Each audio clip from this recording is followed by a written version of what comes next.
Hey guys, Prowl 1701 here. Today we're going to talk about Season 13 of classic Doctor Who, the legendary Gothic horror season, part of the Hinchcliffe era, and what I would call probably objectively the best season/series Doctor Who has ever had. Arguably, definitely one of my favorites too, but I actually think it would be objectively the best.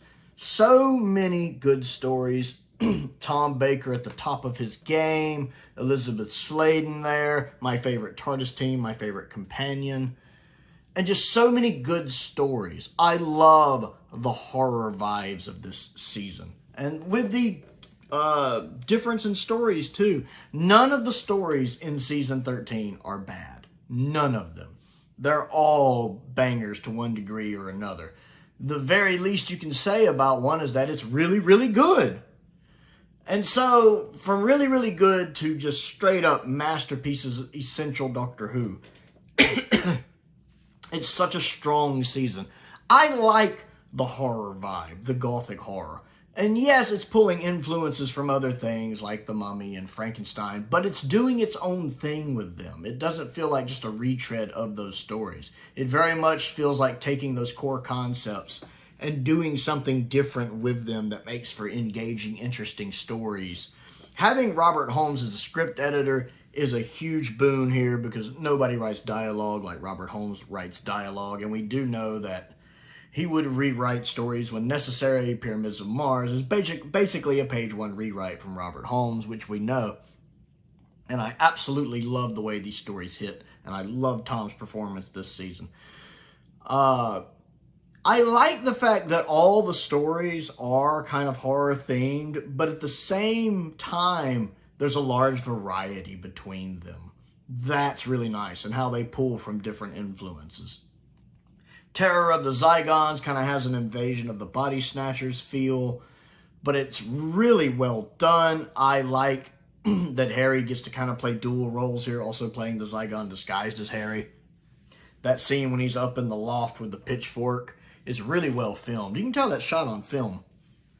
I really wish the film elements survived for this story. I really wish they did, because the location work looks so good, even just going by the surviving videotape version of it. And that, like, there's some camera lighting there when Harry just looks vicious when he's... it just makes him look deadly and dangerous, which I really enjoy. And much like how in Invasion of the Body Snatchers, the Zygons, when they're in human form, come across as very emotionless, which I really like.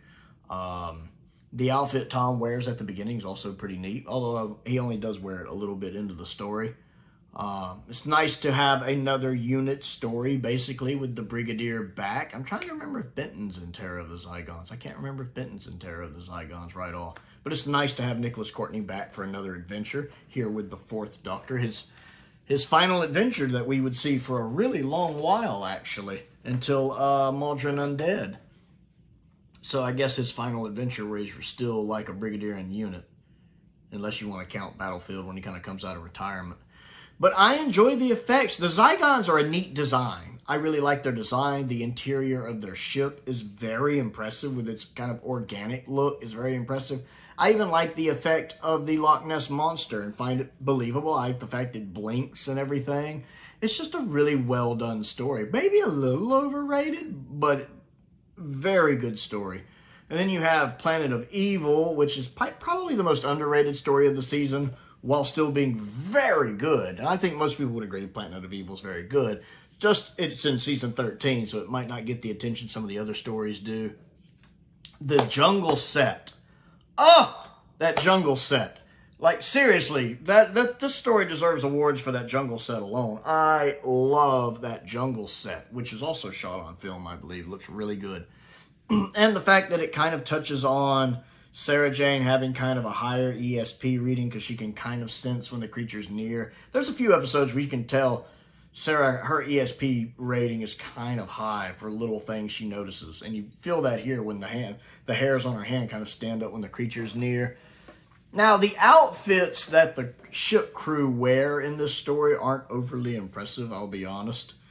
And their ray guns are all right, but need some updated laser effects. The captain of the ship. His actual performance is okay. Not blowing me away, but it's okay. But I can't forgive that haircut. I can't take him seriously with that haircut. But his second in command, the older guy, I like him a lot. He's really good. And then the other members of the crew are fine. I like them well enough. They don't really get a lot to do, but I like them. The way the creature kills people with their bodies just reappearing, being basically husk, is pretty neat and interesting to see. The guy playing the professor, the one that's got the Jekyll Hyde thing going on, I like him. He's doing a really good job in that role. I know he also has some other roles in classic Doctor Who, I believe. He's really good. And I like the actor playing him, and I like the character. And just the idea of him changing into the creature and changing and kind of being in this doomed situation that he doesn't know how to get out of is really neat. Plus, I like the fact he survives at the end of the story. The fact the Doctor is able to save him at the end. I like that. Now, I also did like the setting on the ship. I thought the set design was really good. I like how the ridge of the ship had multiple layers with ladders. I thought that was really cool. I like the visual effect of the creature when it's on the planet, that kind of red outline that's inspired by Forbidden Planet, let's be honest, but it looks really good, especially on a classic Doctor Who budget. And then I also enjoy the look of the Professor once he's in his kind of hide mode. All of it comes together really well for the most part, little nitpicks aside. Some good cliffhangers like the Doctor falling into the pit. I like how it does that freeze frame of him falling. It's just a nice little added touch. Definitely the most underrated story of the season, while still being, I think most people would regard Planet of Evil as a good story. It's just in season 13, which is full of good stories. But it has a lot going on for it, which I really enjoy. And then we have Pyramids of Mars. The story that when I was ranking classic Doctor Who, I had at number 2. And as I mentioned in that video, it's almost tied with number 1 for me. It is one of the 2 best stories I think Doctor Who has ever done. It's a page 1 rewrite by the greatest writer the show has ever had, Robert Holmes. It has a fantastic villain, what until recently I always called Doctor Who's best one-off villain. Even though I know he's been in some of the audios. I really need to hear those audios because I'm betting they're Empire. They're better than Empire of Death. Can't talk today. I'm betting they're a lot better than Empire of Death. I need to I need to hear some of those Big Finish audios with Sutek. I really do. Those would be fun reviews. But Pyramids of Mars just nails everything. The pacing, the location work, the set design, the guest cast, the main cast, the writing. It's another one of those stories that's just a perfect storm of everything coming together. It's directed well. Everything. Patty Russell. I love when Patty Russell directs Doctor Who. She is amazing. One of Doctor Who's best directors because she always knocks it out of the park when she directs. She did 4 Doctor Who stories. The Massacre, which I enjoy, which I've seen the recon for, and of course I've read the novelization. But I enjoy it. Invasion of the Dinosaurs is good. Yes, some of the dinosaur effects are a little naff, but it's a great story. Pyramids of Mars is amazing. Horror of Fang Rock is amazing. All of her stories. Great director, Patty Russell. I love having Michael Sheard back. I love the guy playing his possessed brother, the Professor. Oh, he does such a good job of just basically being a walking corpse. It does that so well. And of course, Gabriel Wolfe as Sutek. I adore Gabriel Wolfe as Sutek. Because he talks in that just quiet whisper, which to me is so much more threatening than, say, Omega's bombastic voice in 3 Doctors, which works well for Omega. It fits the character of who he is in that story. But I feel like Sutek feels even more deadly because he doesn't rant and rave. He says what he's going to do with this cold, calm precision. And you get, just from the conversations he has with the Doctor, you get just how deadly this guy is. Even though that in the scene when Tom takes them forward in time to the alternate 1980, and you see just how desolate the future is, which is an excellent scene. Well done when you see just how desolate the future is if Sutek wins. And it is important to remember, even with Empire of Death existing, that it was the 4th Doctor stopping Sutek in Pyramids of Mars, which prevented that from happening. So it doesn't negate what he did in Pyramids of Mars. He still saved the future at that point, because we saw if he hadn't stopped Sutekh there, what would have happened to the future. It's just everything comes together so well in Pyramids of Mars. I love Tom in this story. There is a reason why he is the GOAT, in my opinion.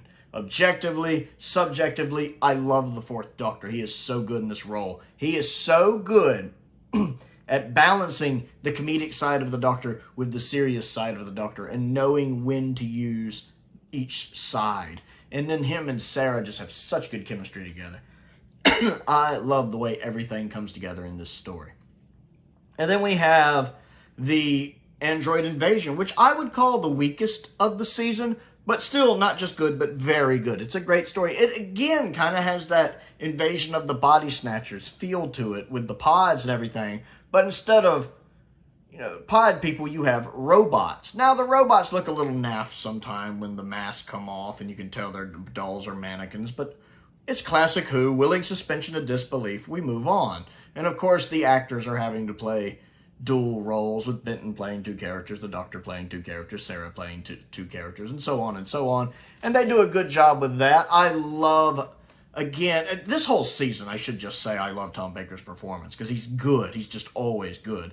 That's not the real ground, that's not the real trees, and you're not the real Sarah. I love that, how he delivers that line. But I also love the shot when he's the robot, when Sarah first runs into him as the robot, and it shows that close-up of him. And it's a combination of the camera work, the directing, and the look on Tom's face, where it's like an evil Doctor, because he has this kind of smile on his face. But the way they do it with the camera kind of below him, it has this sinister look to it, and you're not used to seeing the Fourth Doctor with a sinister look. But even though he's smiling, it pulls off that really well, and that's down to the director, the cameraman, and Tom just nailing that camera shot so well. We get Benton back for one final story, and we get Harry back for one final story. I wish Benton's had a better ending, because the last time we see real Benton, he's knocked unconscious. And the rest of the story, it's robot Benton. I wish we'd seen real Benton at the end, just kind of, oh, that hurt. But at least we get Harry back as well. The guy who's kind of filling the Brigadier's role is meh. That's the kind of the biggest plot hole of the android invasion, is the Brigadier not being there. Nicholas Courtney wasn't available. That's not their fault. But he should be there. And it feels a little weird with him not being there. It always feels slightly off with him not being there, which is something we're going to come back to in a minute. But him not being there just does feel like the elephant in the room. But that aside, because that's not their fault, the actual villains of the story, the creatures, they're not very memorable. I'll be honest, I can't even remember their names.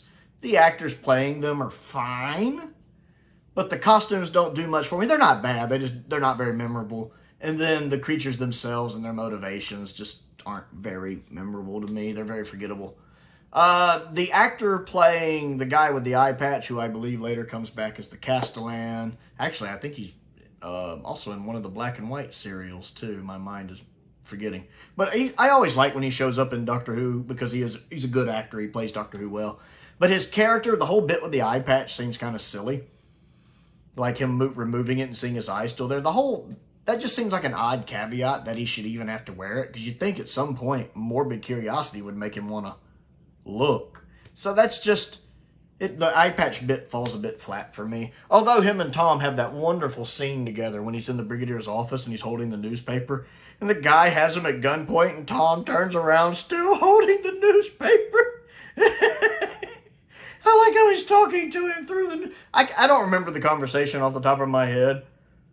But I absolutely love that conversation. That whole scene between them is hilarious. And even though it's a serious story, that little bit is just so the Fourth Doctor, injecting that little bit of humor in right there. I love that scene.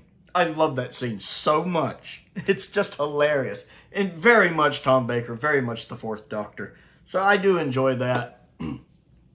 Like I said, it might be the weakest story of the season, but that's just because it's the best season the show has ever done. And it's still a really good story. The novelization of it's a good read as well. Then we move on to, let's see, where are we at? The Brain of Morbius, I believe. I like the Brain of Morbius. I'm not quite as into it as I used to be. I don't know why. I do like it. It doesn't quite hold up. Like, I wouldn't put it in top tier Doctor Who, maybe A tier Doctor Who, not quite S tier. It's really good. It's a great take on Frankenstein. I like the idea of Morbius. I think Morbius is a cool creation. Like, he comes across in this story as being an even more dangerous version of a Time Lord than the Master. Like, he's even more deadly than the Master, since the Time Lords went through so much effort to stop him. And I would love to see Morbius come back. I know he has in, like, books and audios and all that, but I'd love to see him come back and do the show proper.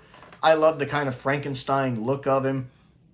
The head doesn't quite work for me. That little head doesn't quite work. But I like the rest of the costume with the claw. And the voice is really well done.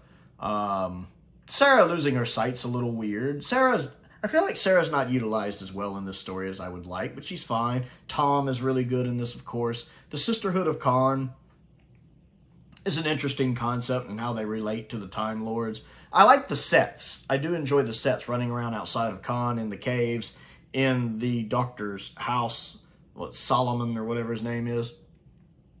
And of course, I believe that's Philip Maddock, isn't it? I always like when Philip shows up in the show. He, of course, is great as that Doctor in this. He does a really good job with it. The guy playing the kind of Igor character is fine. Nothing to write home about, but he's fine.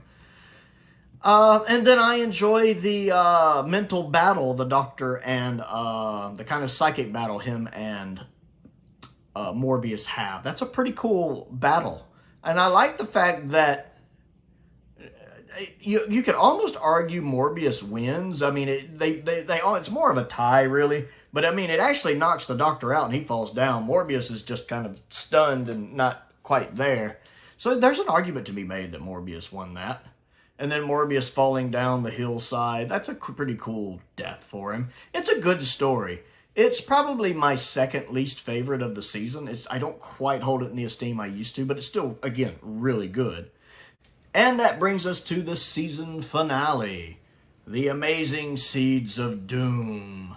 This is a good one. I think probably Tom's second best season finale after Talons. It does have that epic feel to it. I like the fact they tended to save six-parters for the season finale, to give them that kind of longer, more epic feel. I enjoyed this one. Even it's really hard to talk about all the things I like about this one. The story itself is great. I really like that. I think the first half works better. The first two episodes, it really does do that Robert Holmes thing of being, instead of just being a six-parter, it's basically a two-parter and a four-parter, with there being a change in between somewhere. I believe Holmes was famously, he really liked that idea. I think he's the one who even gave them that idea to do that for the Invasion of Time. It very much feels like the 1982 version of The Thing, years before the 1982 version of The Thing came out. But I really like just that isolated nature of it. I enjoyed the guest cast, even though we don't get a lot of time with them. The three guys who are manning the base, it does not end well for them. Because again, classic Doctor Who, as I mentioned in another video recently, was not scared of killing people off. The Doctor wasn't able to save everybody. The other four parts that take place more around the mansion, Chase's mansion, are still good. I enjoy it. I have a couple nitpicks, one of which being the Crinoid, when it's in its more adult phase in the latter part of the story, isn't quite convincing. It's fine. Again, classic Doctor Who budget. It's fine. You look over it, you move on. But it's not as effective as the more humanoid version of the creature that you see in the first two parts, where it still looks like a grotesque caricature of a human body. That just works better and is more frightening. The more adult version of it doesn't quite hold up to that. And the fact that it's easy to forget UNIT is in this story, because none of the UNIT regulars are here. I mentioned this when I was talking about the android invasion with the Brigadier not being there.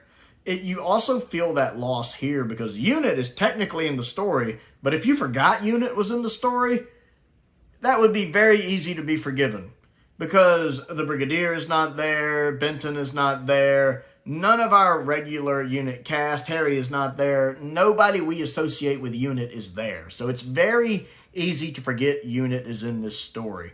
And it doesn't even feel like UNIT. I have literally forgotten they were in this story before. So that's a big nitpick for me, because I would have liked to even just have had them in just for an episode, have Nicholas Courtney or Benton in it. My mind just went blank. John Levine or Ian in it. Would have been nice just to have a familiar face to kind of connect. That would have been nice, but you know, they were probably all tied up at the time and busy. But there's a lot of positives going on in this. You really see the rapport between the Doctor and Sarah and how much they care about each other. I really like that. You notice when Scorby has them held at gunpoint in the Arctic base and he finds out about the second pod, and he's threatening the Doctor to tell him where's the second pod. He points the gun at the Doctor stays quiet. He points the gun at the surviving Arctic guy, the Doctor stays quiet. Then he points the gun at Sarah, and the Doctor tells him where the other pod is. I just think that's adorable and touching, and just the affection between them, that it's when Sarah's threatened that the Doctor tells him. And that look on Sarah's face, where she's concerned, but at the same time she doesn't want the Doctor to tell, but she's also kind of scared. She's looking at the Doctor concerned. And then that she almost feels kind of bad, because she knows why the Doctor told. It's just really good performances. And I do like the bit beyond that. Where's the pod? In the house, down by the lake, in the house that John built, or whatever it is they said. I love that. I enjoy that. And then the lengths Tom goes to rescue her when she's almost infected by the pod, when he jumps through that window and lands and grabs the gun. Again, it's not often the Doctor uses a gun. And the Doctor probably wouldn't have used a gun, but again, they don't know that. I feel like the Doctor, it's okay for the Doctor to use a gun as a prop, to like threaten to use the gun, because they don't know the Doctor won't use it, which is kind of like what Fugitive Cells 13. I don't use a gun. She's like, shh, don't tell them that. So, and I love the comment there. What do you do for an encore, Doctor?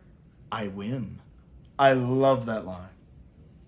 That's so the Fourth Doctor, and I love just the way he says it.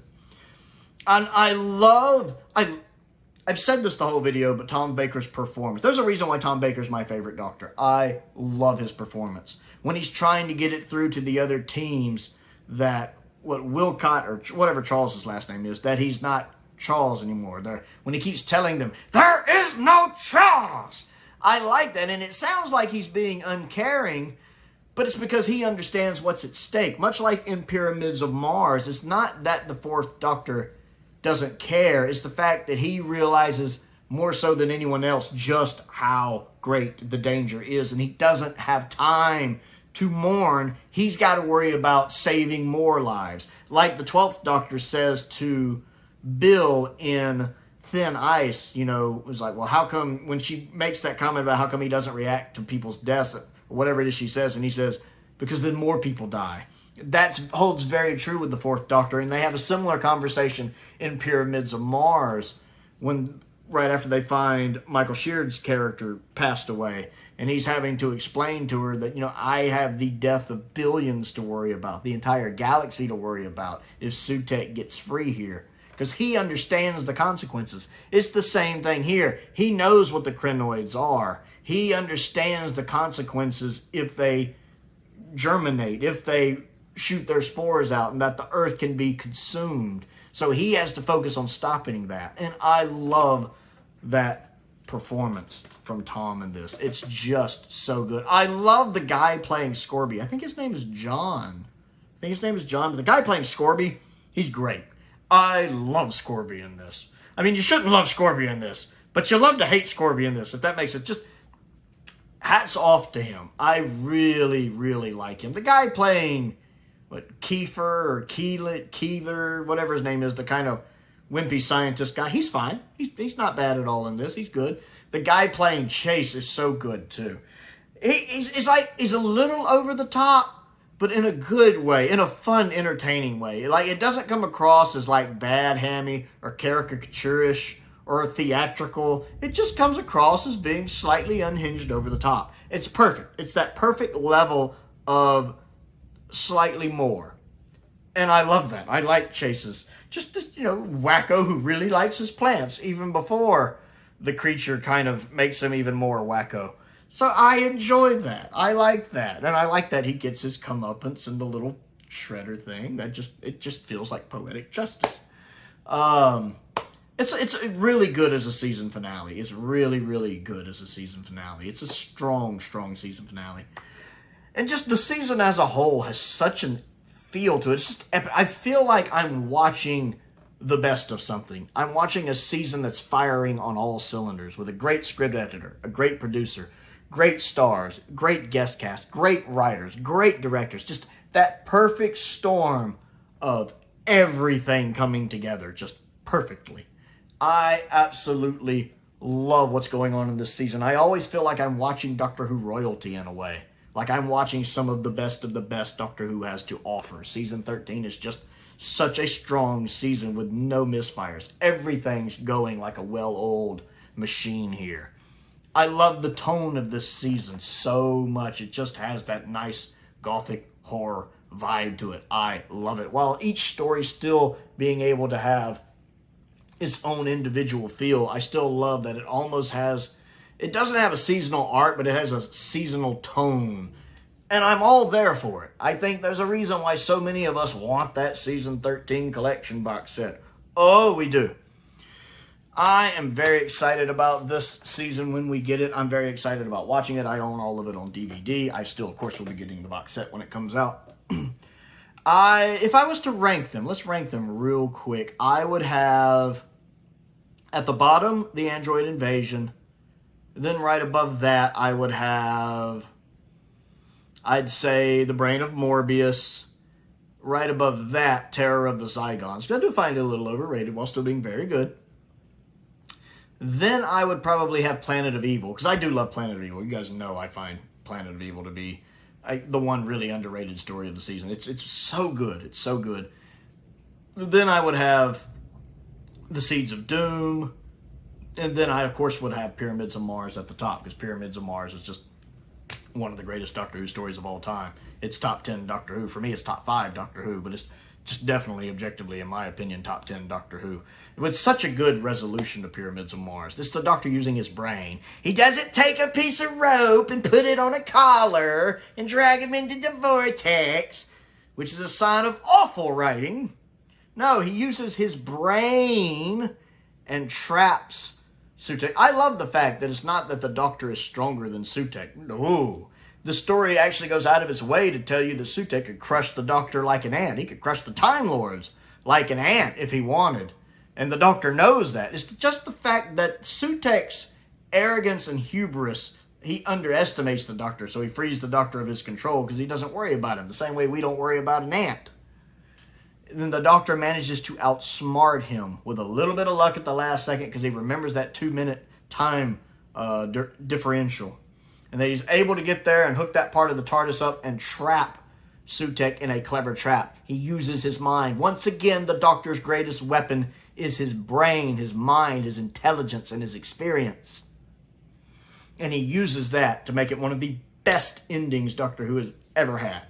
And I love that. Excellent, excellent series.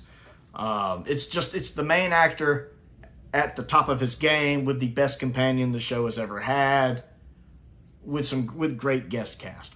I love season 13. You just can't beat it in my book. The only one that comes close to me is season 12. Those are my two favorites. So I want to know what you think of the legendary season 13 and the stories in it and how you would rank them. Comment down below. Let's talk about it. Don't forget to click the like button and the subscribe button. I also have a Patreon if you would like to support me on that. There's a link to that down there as well. I want to give a shout out to Colin Coney, one of my top tier patrons, because I appreciate his support as I do the support of all of my patrons.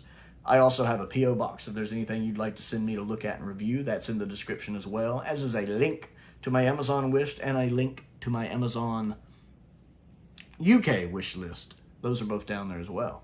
Most importantly, thank you for watching.